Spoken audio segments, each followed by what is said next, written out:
Senator judges naman ang nagtanong sa ika-13 araw ng impeachment trial laban sa Vice Presidente.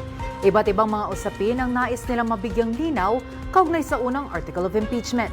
Si Daniel Manalastas sa detalye.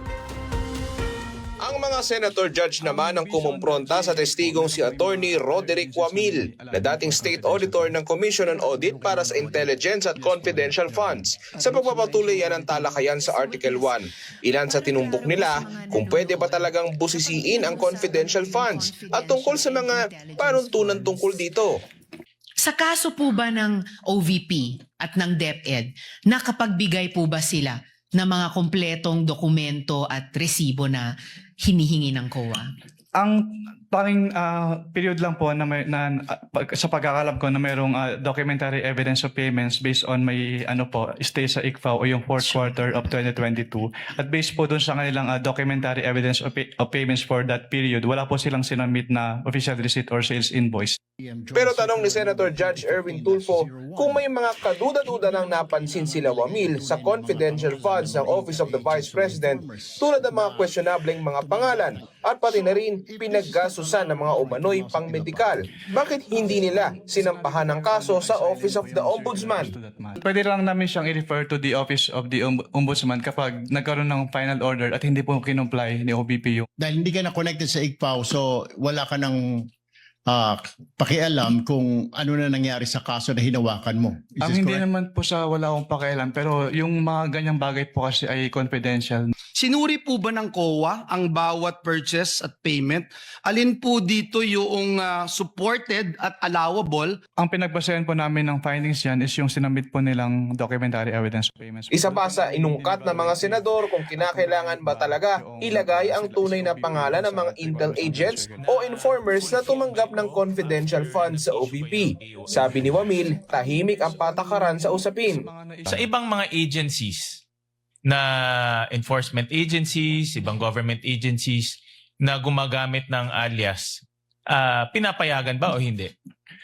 Hindi naman po namin ma-determine based on the documents alone kung alias or not kasi wala naman po silang ina-attach na document. Sa pagtatanong naman ni Senator Judge Amy Marcos, nasita si Wamil. Habang sa pagtatanong ni Senator Judge Robin Padilla, inungkat ang tungkol sa confidential agents. Kanina ka pa, inaaway mo ko lagi. Sorry po, Your Honor. Doon sa It's either yes definition, po ang or- liwa-liwanag, SDO kapag na-designate ng head of office, di ba? But hindi po kasi doon na nalilimit lang yung term na accountable officer. Ang DepEd, diyan po nanggagaling ang tinatawag naming sa Communist Party po, ano? Meron po kasing pangkat guerrilla. I cannot answer that po, Your Honor. Okay, dahil wala nga po pala kayong clearance. Kayo po ba ay naniniwala na ang mga confidential agent ay dapat magpakilala? Sabihin ng kanilang mga totoong pangalan?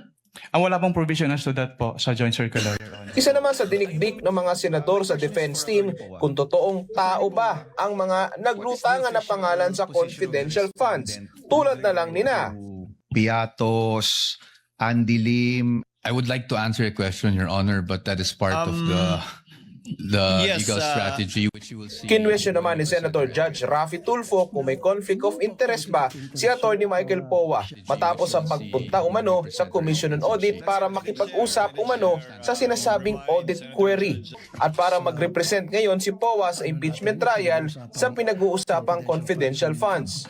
Siya mismo pumunta doon sa COA office para makipag-usap sa kanila. Attorney Powa, although he served under the office of the Vice President, I believe, and even under DepEd, is not a named respondent to this case. I believe there is no conflict with Sa susunod na linggo, ipagpapatuloy ang paglilitis. Daniel Manalastas, IBC News. Ako po si Sofia Potenciano. Para maging updated, manatiling nakatutok sa Congress TV, Congress TV Digital at iba pa naming social media pages.